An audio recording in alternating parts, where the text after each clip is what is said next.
Assalamualaikum warahmatullahi wabarakatuh. Pada pertemuan kali ini kembali saya mau menjawab pertanyaan komentar. Tetapi sebelumnya silahkan tambah subscribe di bawah ini, terutama bagi yang bertanya dan juga yang belum, dan juga nyalakan lonceng notifikasi agar tidak ketinggalan video-video dari saya. Terima kasih. Oke, langsung saja saya bacakan pertanyaannya. Pertanyaannya begini, saya KB 1 bulan tapi kok mual, itu normal apa enggak? Ya, apa itu termasuk efek KB 1 bulan? Oke, langsung saja saya jawab pertanyaannya ya. Jadi jika ini adalah suntik KB yang pertama kali, mualnya itu adalah karena pengaruh hormon ya.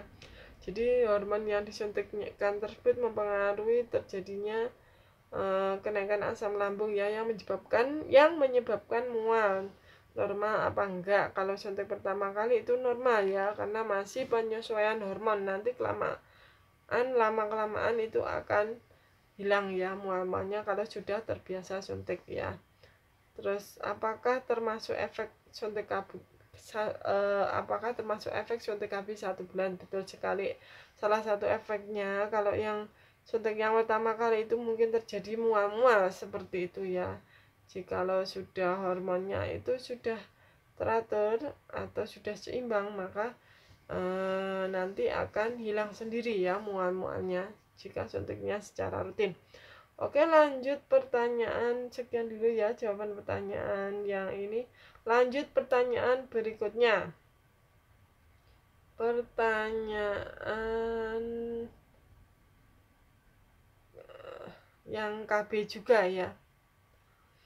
Assalamualaikum. Waalaikumsalam. Mau tanya, saya suntik KB 3 bulan tapi kok haid nggak berhenti-henti, gimana solusinya? Oke, langsung saja saya jawab pertanyaannya ya. Jadi jika suntik KB 3 bulan, ini kemungkinan suntik KB 3 bulan yang pertama kali ya, terus haid nggak berhenti ya, haid terus menerus, maka bisa ini ya, bisa diperiksakan untuk mendapatkan obat ya, untuk menghentikan haidnya ya, untuk menghentikan haid yang dialami. Terus kemudian suntiknya, jika nanti haidnya sudah berhenti, suntiknya bisa lanjut kembali ya. Jikalau lanjut suntik KB dan nanti terus-terusan terjadi haid yang terus-menerus, maka bisa dipertimbangkan untuk ganti kontrasepsi yang lain seperti itu. Memang efek dari suntik KB itu yang sering itu terjadinya haid sedikit-sedikit ya. Jadi haid yang flek-flek itu merupakan pengaruh dari suntik KB-nya ya, suntik KB 3 bulan seperti itu. Oke, sekian dulu untuk jawaban pertanyaan mengenai ini ya, KB 3 bulan. Lanjut pertanyaan berikutnya mengenai KB juga.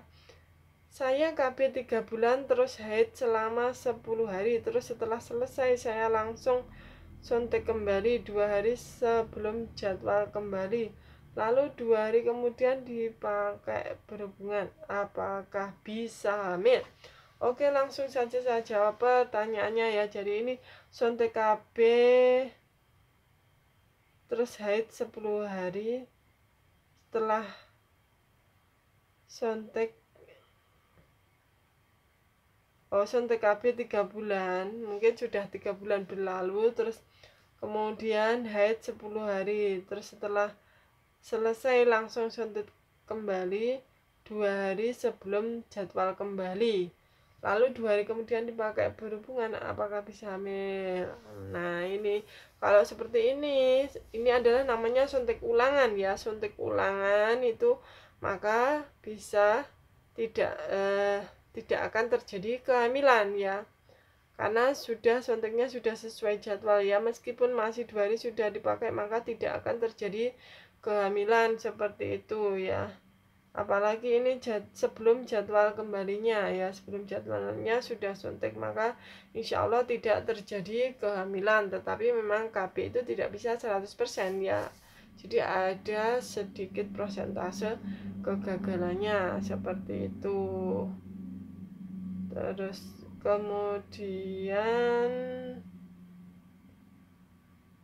lanjut saya mencari yang mengenai KB juga ya, yang mengenai KB jika masih ada itu mau saya bahas. Jadi sudah habis ya yang mengenai KB. Sekian dulu ya jawaban pertanyaan mengenai KB 1 bulan dan KB 3 bulan. Semoga bermanfaat. Wassalamualaikum warahmatullahi wabarakatuh.